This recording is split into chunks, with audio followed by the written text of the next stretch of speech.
2019 கர்நாடகா மேங்களூர் இங்க இருக்கக்கூடிய கொட்டாரா அப்படின்ற ஒரு இடத்துக்கு பக்கத்துல ஒரு பார்க் ஒன்று இருக்கு. இந்த பார்க்குடைய சைடு ரோட்ல பாத்தீங்கன்னா ஒரு கடை இருக்கு. இது ஒரு எலக்ட்ரானிக்ஸ் கடை. இந்த கடையை சோமேஷ் அப்படின்ற ஒருத்தர் தான் நடத்திக்கிட்டு வராரு. மே 2019 வழக்கம் போல அவரோட கடையை ஓபன் பண்ணலாம் அப்படின்னு அவரோட கடைக்கு வராரு. வழக்கம் போல இவரு சாமியெல்லாம் கும்பிட்டு அந்த கடையை ஓபன் பண்ணும் போது தான் வெளியில ஒரு விஷயத்த நோட் பண்றாரு. இவரோட கடைக்கு கொஞ்சம் முன்னாடி மூட்டை மாதிரி ஏதோ ஒரு விஷயத்த பாக்குறாரு. ஆனா அந்த மூட்டை ரெண்டு ஒயிட் கலர் பிளாஸ்டிக் பையினால ரொம்பவே டைட்டா மூடப்பட்டிருக்கு. கூடவே அங்க ஒரு ஹெல்மெட் இருக்கிறதையும் பாக்குறாரு. அந்த மூட்டை பாக்குறதுக்கு ரவுண்ட் ஷேப்ல இருந்திருக்கு. சோமேஷ் நேத்து ஃபுல்லா கடையை பார்த்துட்டு அந்த கடையை சாத்திட்டு போற அந்த சமயத்துல இந்த மாதிரியான ஒரு மூட்டை அங்க இல்ல. இதுல இருந்து என்ன தெரியுது அப்படின்னு பாத்தீங்கன்னா நடு ராத்திரியில தான் யாரோ ஒருத்தங்க இந்த மூட்டையை கொண்டு போட்டிருக்கணும். யார் இந்த பேக்கை வச்சிருக்கா, இந்த மூட்டைக்குள்ள அப்படி என்ன இருக்கு அப்படின்னு சொல்லி சோமேஷ் யோசிச்சுக்கிட்டே அது பக்கத்துல வராரு. ஃபர்ஸ்ட் அந்த மூட்டைக்கு பக்கத்துல இருக்கக்கூடிய ஹெல்மெட் எடுத்து பார்க்கலாம் அப்படின்னு சொல்லி நினைக்கிறாரு. அந்த ஹெல்மெட் இவர் எடுக்கிறாரு. எடுக்கும் போது அவர் ஒரு விஷயத்தை நோட் பண்றாரு. இதை பார்த்த உடனே அவர் அலறி அடிச்சுக்கிட்டு கத்துறாரு. ஏன்னா அந்த ஹெல்மெட்டுக்குள்ள ஒரு பொண்ணுடைய தலை இருந்தது. இந்த தலை யாரோடையது, யார் இந்த மாதிரியான ஒரு விஷயத்த பண்ணியிருப்பா, இதுக்கு பின்னாடி அப்படி என்ன இருக்கு அப்படிங்கறதா இன்னைக்கு நம்ம பார்க்க போறோம். கிரைம் மிஸ்ட்ரி ஹாரர் இந்த மாதிரியான டாபிக் நீங்க பாப்பீங்க அப்படின்னு சொன்னா உங்களுக்கான கரெக்டான சேனல் தான் இந்த சேனல். இந்த வீடியோஸ்லாம் உங்களுக்கு பிடிச்சிருந்தது அப்படின்னு சொன்னா மறக்காம லைக் பண்ணி சப்போர்ட் பண்ணி சப்ஸ்கிரைப் பண்ணிடுங்க. ஹலோ ஃப்ரெண்ட்ஸ், நான் உங்க சாமி. Welcome to this part.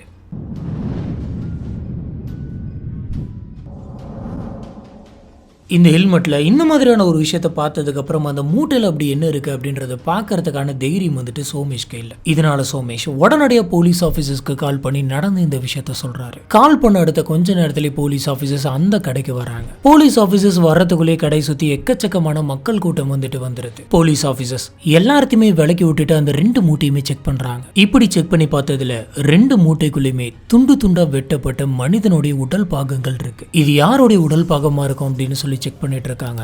அங்க ஒட்டுமொத்த போலீஸ் ஆபீசர்ஸ் பொதுமக்கள் எல்லாருமே ஒரு விதமான ஷாக்ல இருக்காங்க. இந்த சமயம் தான் அங்க இருந்த போலீஸ் ஆபீசர்ஸ்க்கு கண்ட்ரோல் ரூம்ல இருந்து ஒரு கால் வருது. அந்த கால்ல என்ன சொல்றாங்க அப்படின்னு பாத்தீங்கன்னா, கொட்டாரா பார்க்குக்கு பக்கத்தில் இருக்கக்கூடிய சில்ட்ரன்ஸ் பார்க்ல சம்பந்தமே இல்லாத ஒரு மூட்டை இருக்கு. அது யாரோட மூட்டை என்ன அப்படின்னு தெரியல, நீங்க செக் பண்ணுங்க அப்படின்னு சொல்லி போலீஸை கூப்பிடுறாங்க. போலீஸ் ஆபீசர்ஸும் உடனடியாக அந்த இடத்துக்கு போயிட்டு செக் பண்றாங்க. செக் பண்ணி பார்த்ததுல அந்த மூட்டைக்குள்ளேயும் உடல் பாகங்கள் இருந்திருக்கு. இப்போ போலீஸ் ஆபீசர்ஸ்க்கு இருக்கிற ஒரு மிகப்பெரிய சந்தேகம் என்ன அப்படின்னு பாத்தீங்கன்னா, இவங்களுக்கு கிடைச்ச அந்த ரெண்டு மூட்டையில் இருக்கக்கூடிய உடல் பாகங்களும் ஏன் ஒருத்தருடையதா இருக்கக்கூடாது அப்படின்னு யோசிக்கிறாங்க. இதனால போலீஸ் ஆபீசர்ஸ் இந்த ரெண்டு மூட்டையுமே டாக்டர்ஸ்க்கும் ஃபாரன்சிக் டிபார்ட்மெண்ட்டுக்கும் அனுப்பி வைக்கிறாங்க. ஒரு பக்கம் போலீஸ் ஆபீசர்ஸ் இறந்து போன இந்த நபர் யாரு அப்படின்னு சொல்லி தேடிட்டு இருக்க, இன்னொரு பக்கம் டாக்டர்ஸ் அண்ட் ஃபாரன்சிக் டீம் இந்த உடல் பாகங்கள் எதனாச்சும் குழு கிடைக்குமா என்ன அப்படின்ற டீடைல்ஸை கலெக்ட் பண்ணிட்டு இருந்தாங்க. இந்த சமயம் தான் போலீஸ் ஆபீசர்ஸ்க்கு மேங்களூர் சிட்டியில இருந்து கொஞ்சம் தூரம் தள்ளி இருக்கக்கூடிய நந்திகட்டால இருந்து ஒரு போன் கால் வருது. இந்த போனை பண்ணவர் அந்த இடத்துல கறி வெட்டக்கூடிய ஒரு நபர். இவர் அந்த போன் கால்ல என்ன சொல்லியிருக்காரு அப்படின்னு பாத்தீங்கன்னா, வழக்கமான வீட்டுக்கு போற வழியில ஒரு சுடுகாடு இருக்கு. இதே மாதிரிதான் நான் போய்கிட்டு இருந்தேன். இந்த சமயத்துல சுடுகாட்டுக்கு பக்கத்துல ஒரு குழி இருக்கிறத பார்த்தா அந்த குழிக்கு பக்கத்துல ஒரு பெரிய மூட்டை ஒண்ணு இருந்தது. அந்த மூட்டையை சுத்தி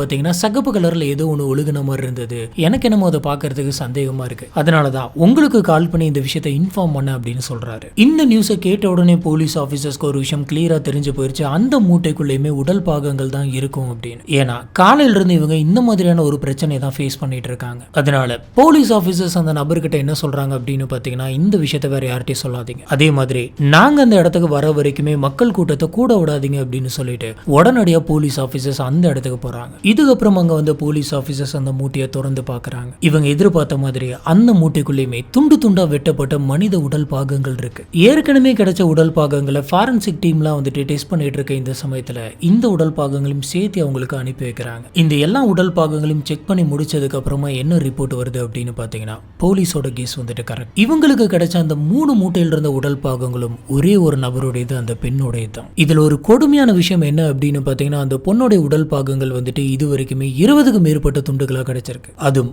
3 மூட்டையில. டாக்டர்ஸ் என்ன சொல்றாங்க அப்படின்னு பாத்தீங்கன்னா, இன்னும் சில உடல் பாகங்கள் கிடைக்கல அப்படின்னு சொல்றாங்க. இந்த விஷயத்தை கேட்ட போலீஸ் ஆபீசர்ஸ்க்கு இது பயங்கர ஷாக்கிங்கா இருந்தது. அதே சமயத்துல இந்த நியூஸ் சோசியல் மீடியா ஃபுல்லா பரவ ஆரம்பிக்குது. இதை பார்த்த மக்கள் எல்லாருமே பயந்து பயத்துல உறைஞ்சு போயிருந்தாங்க. இதனால போலீஸ் ஆபீசர்ஸ்க்கு மேற்கொண்டு எக்கச்சக்கமான பிரஷர் வந்துட்டே இருக்கு, சீக்கிரமா இந்த கேஸை முடிங்க அப்படின்னு சொல்லி. இதனால போலீஸ் ஆபீசர்ஸ் ஃபர்ஸ்ட் இந்த பொண்ணு யார் அப்படின்றத கண்டுபிடிக்கிறதுக்காக ஒரு ஸ்பெஷல் டீம் ஒன்று ஃபார்ம் பண்ணாங்க. இந்த சடலம் கிடைச்சது மே 12. கிடைச்ச உடனே இதை பிரேத பரிசோதனை பண்ணி பார்க்கறாங்க. இதுபடி இவங்களுக்கு கிடைச்ச இந்த உடல் பாகங்கள்ல இருக்கக்கூடிய அந்த பொண்ணு ஒரு 35 இருந்து 40 வயசுக்குள்ள இருக்கிறவங்களா தான் இருக்கணும் அப்படின்னு சொல்றாங்க. அதுவும் இவங்க இறந்து போனது கரெக்டா 24 மணி நேரத்துல இருந்து 30 மணி நேரத்துக்கு உள்ளார தான் இருக்கணும் அப்படின்னு சொல்றாங்க. இதை வச்சு கால்குலேட் பண்ணி பார்க்கறப்ப இவங்க மே 11 தான் இறந்துருக்கணும். போலீஸ் ஆபீசர்ஸ் இப்ப இந்த பொண்ணை கொலை பண்ண அந்த டேட்டை கண்டுபிடிச்சிடுறாங்க. இப்ப இந்த கேஸை அடுத்த கட்டத்துக்கு நகர்த்தி கொண்டு போகணும் அப்படின்னு சொன்னா முதல்ல இறந்து போன அந்த பொண்ணு யார் அப்படின்றத கண்டுபிடிக்கணும். அப்படி கண்டுபிடிச்சா மட்டும்தான் கொலை பண்ணது யார் அப்படிங்கறத கண்டுபிடிக்க முடியும். இந்த உடல் பாகங்கள் எல்லாமே மேங்களூர் சுத்தி இருக்கக்கூடிய ஏரியாக்கள்ல தான் கிடைச்சிருக்கு. இதனால போலீஸ் ஆபீசர்ஸ் இந்த லிமிட்டுக்குள்ள வரக்கூடிய அத்தனை போலீஸ் ஸ்டேஷனுக்கும் இந்த நியூஸை பாஸ் பண்றாங்க. உங்களுடைய லிமிட்குள்ள 35 இருந்து 40 வயசு இருக்கக்கூடிய லேடி யாராச்சும் காணாம போயிட்டாங்க அப்படின்னு சொல்லி கம்ப்ளைண்ட் வந்திருக்கா. இப்படி எதனாச்சும் மிஸ்ஸிங் பர்சன் கம்ப்ளைண்ட் வந்திருந்தா உடனடியே இந்த ஸ்டேஷனுக்கு இன்ஃபார்ம் பண்ணுங்க அப்படின்னு சொல்றாங்க. இப்படி செக் பண்ணி பார்த்ததுல கொட்டாரா போலீஸ் ஸ்டேஷன்ல காணாம போயிட்டாங்க, இவங்களை கண்டுபிடிச்சிட்டாங்க அப்படின்னு சொல்லி ஒரு லேடியோட மிஸ்ஸிங் பர்சன் கம்ப்ளைண்ட் பதிவாயிருக்கு. அதுவும் இந்த கம்ப்ளைண்ட் கொடுத்தவங்க கரெக்டா மே 11 தான் கொடுத்திருக்காங்க. இந்த கம்ப்ளைண்ட் கொடுத்தது யார் அப்படின்னு சொல்லி பார்க்கறப்ப இந்த கம்ப்ளைண்ட் கொடுத்தது காணாம போனதா சொல்லப்பட்ட அந்த லேடியோட தம்பி தான் அப்படின்னு தெரியுது. இந்த கேஸ் மேல போலீஸ் ஆபீசர்ஸ்க்கு டவுட் வர உடனடியாக காணாம போனதா சொல்லப்படுற அந்த பொண்ணோட டீடைல்ஸ் எல்லாம் கலெக்ட் பண்றாங்க. இவங்களோட பேர் ஸ்ரீமதி. இவங்களுக்கு 42 வயசு ஆகுது. இவங்க ஒரு எலக்ட்ரானிக்ஸ் கடை வச்சு வாழ்ந்துட்டு இருக்காங்க. கரெக்டா மே 11 நான் கடைக்கு போறேன் அப்படின்னு சொல்லிட்டு கிளம்பின இந்த ஸ்ரீமதி நைட்டு வீட்டுக்கு வரவே இல்லை. இதனால பயந்து போன ஸ்ரீமதியோட தம்பி அந்த கடைக்கே போயிட்டு பார்த்திருக்காரு. ஆனா அவங்க அக்கா ஸ்ரீமதி அங்க இல்ல. இதனால பயந்து போன இவர் தான் போலீஸ் ஸ்டேஷன் போயிட்டு என்னோட அக்கா ஸ்ரீமதியை காணோம் அப்படின்னு சொல்லி கம்ப்ளைண்ட் பண்ணியிருக்காரு. இந்த விஷயம்லாம் தெரிஞ்சுக்கிட்ட உடனே போலீஸ் ஆபீசர்ஸ் ஸ்ரீமதியோட தம்பியை கூப்பிடுறாங்க. அவரோட தம்பியுமே அக்கா தான் கிடைச்சிட்டாங்க போல இருக்கு அப்படின்ற சந்தோஷத்துல போலீஸ் ஸ்டேஷனுக்கு வந்திருக்காரு. இவரு ஸ்டேஷனுக்குள்ள வந்த உடனே அக்கா கிடைச்சிட்டாங்களா, அக்கா எங்க இருக்காங்க அப்படின்னு கேட்கிறாரு. அதுக்கு போலீஸ் ஆபீசர்ஸ் எதுவுமே பண்ணாம இவரை ஹாஸ்பிட்டலுக்கு கூட்டிட்டு போயிட்டு அங்க இருக்க ஃபாரன்சிக் டிபார்ட்மெண்ட்டுக்குள்ள போயிட்டு இந்த உடல் பாகங்கள்லாம் காமிச்சு அந்த தலையை காமிச்சு இது உன்னுடைய அக்காவா அப்படின்னு கேக்குறாங்க. அதை பார்த்த உடனே அவரு இது என்னுடைய அக்கா ஸ்ரீமதி தான் அப்படின்னு சொல்லி கதறி கதறி அழுகிறாரு. இப்ப போலீஸ் ஆபீசர்ஸ்க்கு இங்க கிடைச்சிருக்க அந்த உடல் பாகங்கள் ஸ்ரீமதியோட தான் அப்படிங்கிறது கன்ஃபார்ம் ஆகுது. இப்பதான் இந்த கேஸ் லைட்டா மூவ் ஆக ஆரம்பிக்குது. போலீஸ் ஆபீசர் ஸ்ரீமதியோட பாஸ்ட பத்தி விசாரிக்க ஆரம்பிக்கிறாங்க. ஸ்ரீமதி அவங்க அப்பாவுடைய பெரிய தங்கச்சியோட தான் வாழ்ந்துட்டு இருக்காங்க. இவங்களோட வீடு பாத்தீங்கன்னா இவங்க வச்சிருக்க அந்த எலக்ட்ரானிக்ஸ் கடைக்கு கொஞ்சம் பக்கத்திலே தான் இருக்கு. ஸ்ரீமதி எல்லா பொண்ணுங்கள மாதிரி ரொம்பவே ஆசைப்பட்டு தான் கல்யாணம் பண்ணிக்கிட்டாங்க. ஆனா அவங்களோட மேரேஜ் லைஃப்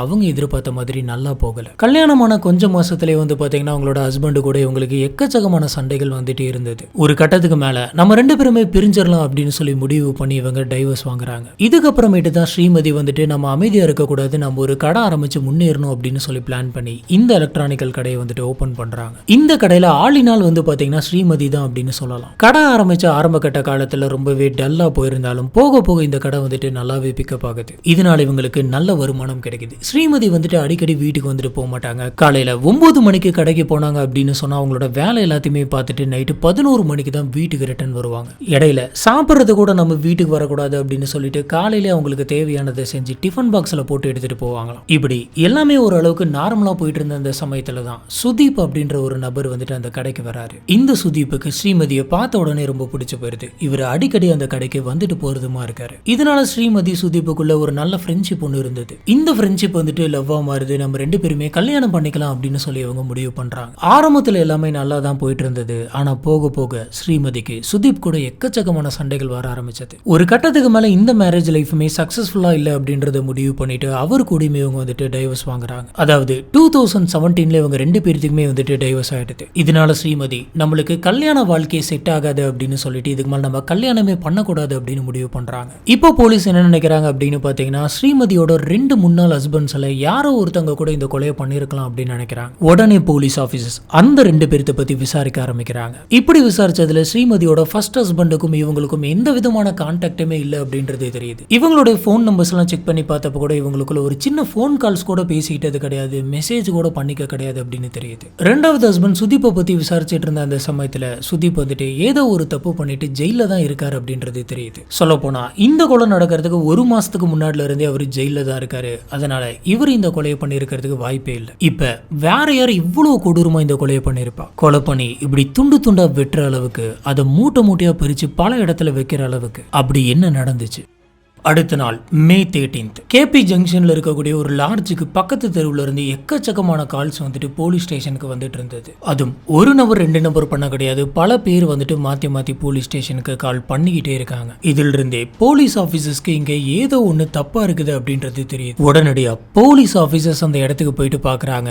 அங்க போய் பார்த்தப்ப அங்க ஒரு பிளாஸ்டிக் பேக் ஒன்று இருந்தது. அந்த பேக் எடுத்து திறந்து பாக்குறப்ப உள்ளார சில உடல் பாகங்கள்லாம் கிடைச்சது. உடனடியா போலீஸ் ஆபீசர்ஸ் இந்த உடல் பாகங்கள் எடுத்துட்டு ஃபாரன்சிக் டிபார்ட்மெண்ட்டுக்கு அனுப்பி வைக்கிறாங்க. இந்த உடல் பாகங்கள் எல்லாத்தையுமே செக் பண்ணி பார்த்த டாக்டர்ஸ் வந்துட்டு இது ஸ்ரீமதியோட மிச்ச உடல் பாகங்கள் தான், இதுதான் நம்மளுக்கு கிடைக்கல அப்படின்னு சொல்லி முன்னாடியே சொல்லியிருந்தோம் அப்படின்னு சொல்றாங்க. கிட்டத்தட்ட இது வரைக்குமே 29 உடல் பாகங்கள் கிடைச்சிருக்கு 4 பேக்ல. இப்ப இந்த விஷயம் வந்து பாத்தீங்கன்னா காட்டு தீ மாதிரி அந்த ஊர் ஃபுல்லா பரவ ஆரம்பிக்குது. போலீஸை ஒரு பக்கம் போட்டு பயங்கரமா பிரஷர் பண்றாங்க. மக்கள் எல்லாருமே ஸ்ரீமதிக்கு ஒரு நீதி வேணும் அப்படின்னு சொல்லி ரோட்ல உட்காந்து போராட்டம் பண்ணாங்க. போலீஸ் ஆபீசர்ஸ் இப்ப என்ன பண்றாங்க அப்படின்னு பாத்தீங்கன்னா ஸ்ரீமதியோட வீட்டில் இருந்து அவங்களோட கடைக்கு நடுவில் எதனாச்சும் சிசிடிவி கேமரா இருக்கா அப்படின்றத கம்ப்ளீட்டாக செக் பண்ணுறாங்க. இப்படி செக் பண்ணி பார்த்ததுல உங்களுக்கு எக்கச்சக்கமான ஃபுட்டேஜஸ் வந்துட்டு பல கடைகள்ல இருந்து கிடைச்சிருக்கு. இதை வச்சு பார்க்குறப்ப மே 11 காலையில் 9 மணிக்கு ஸ்ரீமதி வந்துட்டு அவங்களோட ஸ்கூட்டி எடுத்துட்டு அவங்களோட கடையை நோக்கி போயிட்டு இருக்காங்க. இது கிளியரா பல சிசிடிவி கேமராஸ்ல ரெக்கார்ட் ஆயிருக்கு. அதுக்கப்புறமா ஸ்ரீமதி வந்துட்டு வேலன்சியா சர்க்கிள்ல இருந்து சவுத் ஆர்பட்டுக்கு வராங்க.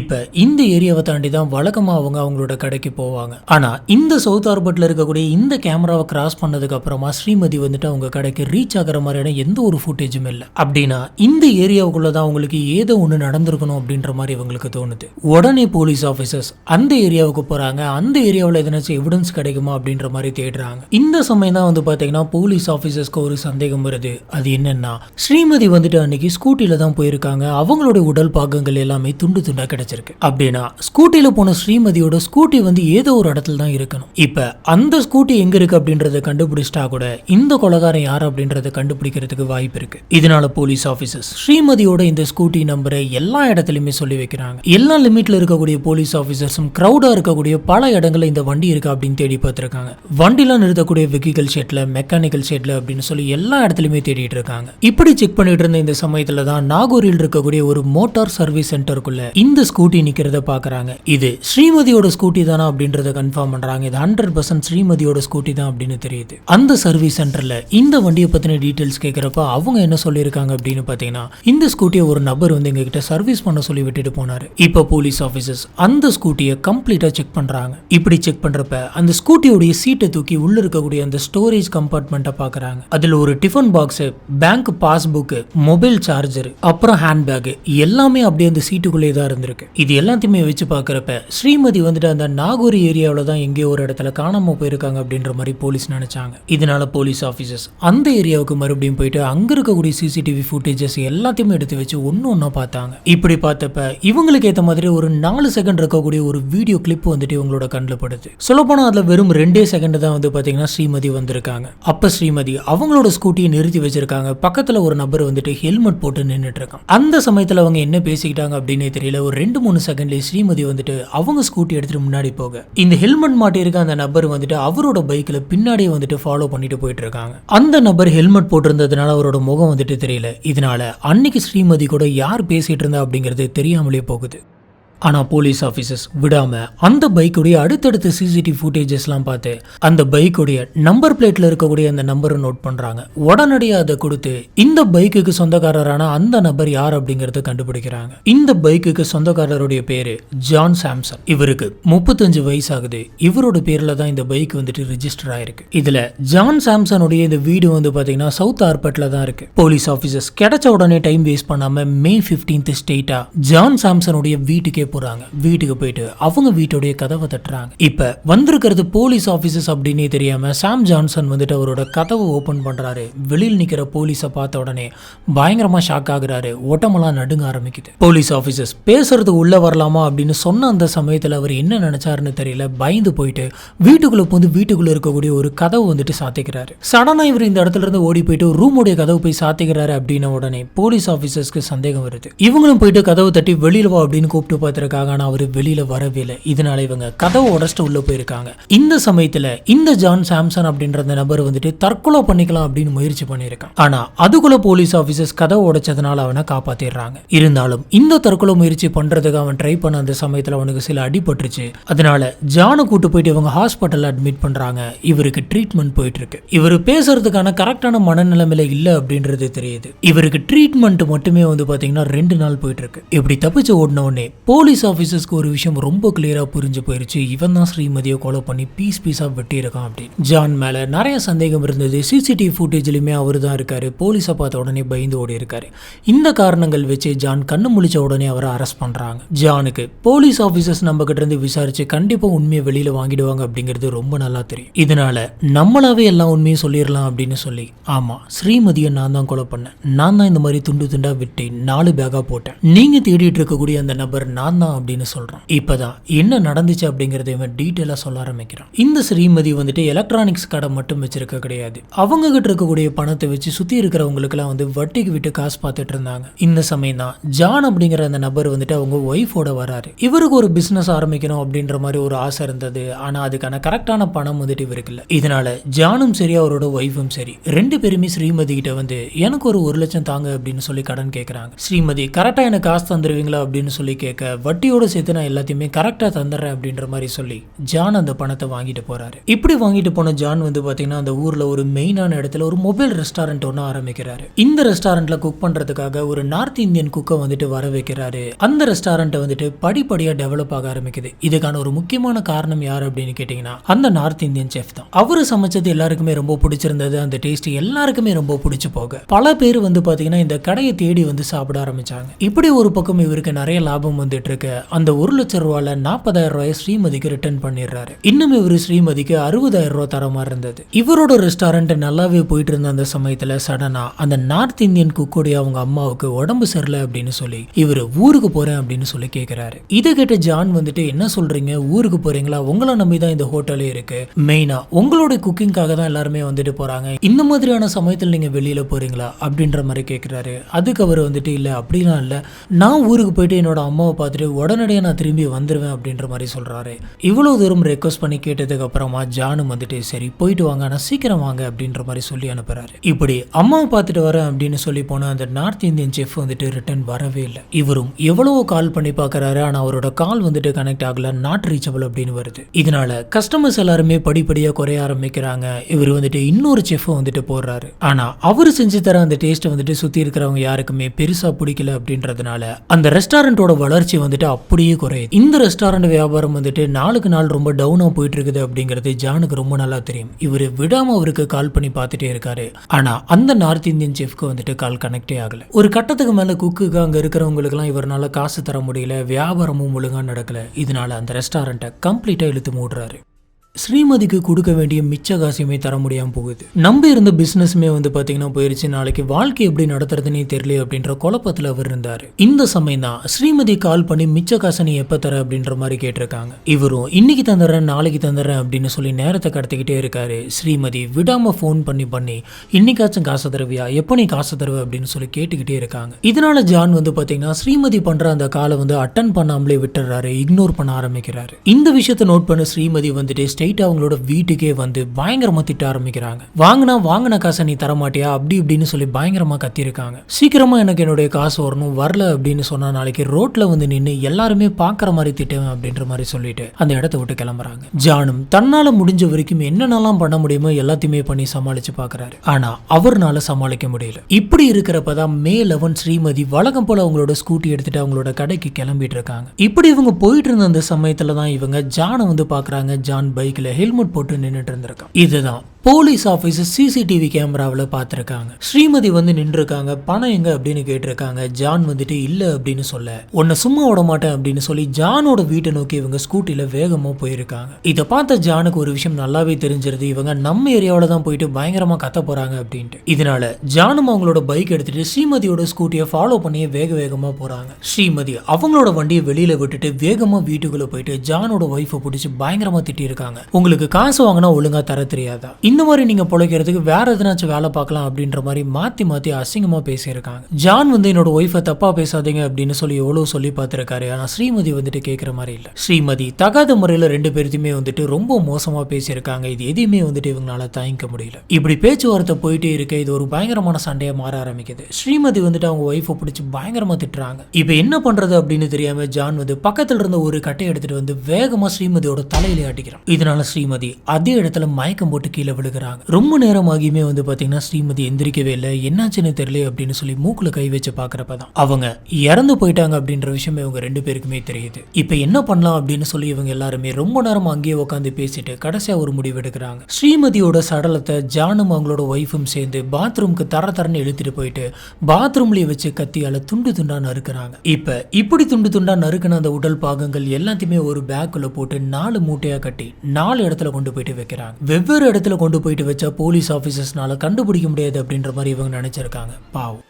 இதையெல்லாம் போலீஸ் ஆஃபீஸர்ஸ் ரொம்ப ஈஸியாக கண்டுபிடிச்சிருவாங்கன்னு அவங்களுக்கு தெரியல. போலீஸ் ஆஃபீஸர்ஸ் இந்த கேஸை அவங்களுக்கு கிடைச்ச வெறும் 3 செகண்ட் வீடியோ ஃபுட்டேஜை வச்சே கண்டுபிடிச்சிருக்காங்க. இவங்க இதை மட்டும் பண்ண கிடையாது. ஸ்ரீமதியை கொலை பண்ணதுக்கு அப்புறமா அவங்களோட நகை செயின் அப்படின்னு சொல்லி அவங்க போட்டிருந்த எல்லாத்தையுமே வந்துட்டு எடுத்து வச்சிருக்காங்க. அந்த நகைகள் எல்லாமே ஒரு நபர்கிட்ட கொண்டு போயிட்டு கொடுத்து காசும் வாங்கியிருக்காங்க. இந்த எல்லா உண்மைகளுமே தெரிய வந்ததுக்கு அப்புறம் ஜானோட ஒய்ஃபான விக்டோரியாவையும் போலீஸ் ஆஃபீஸர்ஸ் அரெஸ்ட் பண்றாங்க. இந்த கேஸ் வந்து பாத்தீங்கன்னா கோர்ட்டுக்கு வந்திருந்தது. கோர்ட்ல இதை பத்தி எல்லாத்தையுமே விசாரிச்சு முடிச்சதுக்கு அப்புறமா இவங்க 2 பேருக்குமே சாகர வரைக்கும் ஜெயில் தண்டனை அப்படின்ற மாதிரி தண்டனை கொடுக்கறாங்க. அது மட்டும் கிடையாது, இந்த நகைகள் எல்லாத்தையும் எடுத்துட்டு போயிட்டு ராஜு அப்படின்ற ஒரு நபர்கிட்ட கொடுத்து தான் காசு வாங்கியிருக்காங்க. தப்பான முறையில வந்த நகை அப்படின்றது அந்த ராஜுக்கு நல்லாவே தெரியும். தெரிஞ்சிருந்தும் அந்த நகையை வாங்கினார் அப்படின்றதுனால அந்த ராஜு அப்படின்ற நபருக்கும் தனியா 6 மாசம் ஜெயில் தண்டனை கொடுத்தாங்க. இதுதான் இன்னைக்கு நம்ம பாக்குறது இந்த கேஸ். பணம் வாங்கினது வந்து பாத்தீங்கன்னா ஜான் தான். ஒரு பிசினஸ் நல்லா போகும், போகாம கூட போகலாம். ஆனா ஜான் வந்துட்டு 2த்துக்குமே ப்ரிப்பரா இருந்திருக்கணும். ஆனா ஏதோ போராத காலம் பிசினஸ் ஒழுங்கா போகாம போயிடுச்சு. இதனால அவருக்கு பயங்கரமான நஷ்டம் வந்துருச்சு. ஆனா வேற எதனாச்சும் நான் பிசினஸ் பண்ணியோ வேற எதனாச்சும் ஒண்ணு பண்ணியோ காசு சீக்கிரம் தந்துடுறேன் அப்படின்னு சொல்லி கொடுத்திருந்திருக்கலாம். அதுக்கு பதிலா அந்த சமயம் அவரு உணர்ச்சி வசப்பட்டதுனால ஒரு உயிரே வந்துட்டு போயிருச்சு. நம்ம இந்த இடத்துல இந்த மாதிரி சொல்றோம் அப்படின்னு பாத்தீங்கன்னா உணர்ச்சி வசப்பட்டு நம்ம ஓங்கி ஒரு அடி அடிக்கிறது கூட சம்டைம்ஸ் ஆப்போசிட்ல இருக்கவங்க வீக்கா இருக்காங்க அப்படின்ற பட்சத்துல அவங்க இறந்து கூட போயிடுறாங்க. அதனால உணர்ச்சி வசப்படுறத வந்துட்டு முடிஞ்ச வரைக்கும் ரொம்பவே கண்ட்ரோலா வச்சிருக்கணும். அடுத்தது ஸ்ரீமதி. ஜான் வந்துட்டு இவ்வளவுதான் வட்டி இவ்வளவு காசு அப்படின்றது எல்லாமே தெரிஞ்சுதான் வந்து பாத்தீங்கன்னா இந்த கடன் வாங்கியிருக்காரு. அதை திருப்பி தரல அப்படிங்கிறப்ப நம்மளுக்கு காசு வருமோ வராதோ அப்படின்ற தவிப்பு வந்துட்டு ஸ்ரீமதி கிட்ட இருக்கிறது புரியுது. ஆனா அதை எந்த முறையில கேட்கணுமோ அந்த முறையில தான் கேட்கணும். இப்படி தகாத வார்த்தைகள் யூஸ் பண்றது அப்படிங்கிறது ரொம்ப ரொம்ப தப்பு. இந்த மாதிரிலாம் அவங்க பேசினாங்க அப்படிங்கறத ஜானும் அவங்களோட ஒய்ஃபும் தான் சொல்லியிருக்காங்க. உண்மையாலுமே இவங்க அப்படி பேசினாங்களா அப்படிங்கிறதும் தெரியாது. பட் அவங்க அந்த மாதிரி பேசியிருந்தா அது தப்பு. சொல்லி வச்ச மாதிரி காசு தரலையா, அடுத்தபடியா நீங்க போலீஸ் கிட்ட போயிட்டு இந்த மாதிரி எனக்கு காசு தரல அப்படின்னு சொல்லி கேட்டிருந்திருக்கலாம். அதுவுமே கரெக்டான வட்டியில அவங்க தரதா இருந்தா. இதுதான் இன்னைக்கு நம்ம பார்க்கறது இந்த கேஸ். இந்த கேஸை பத்தி உங்களுக்கு என்ன தோணுது அப்படிங்கறத கீழே இருக்கக்கூடிய கமெண்ட் பாக்ஸ்ல மறக்காம ஸ்பாட் பண்ணுங்க. நம்ம அங்க வச்சு இதை பத்தி டிஸ்கஸ் பண்ணுவோம்.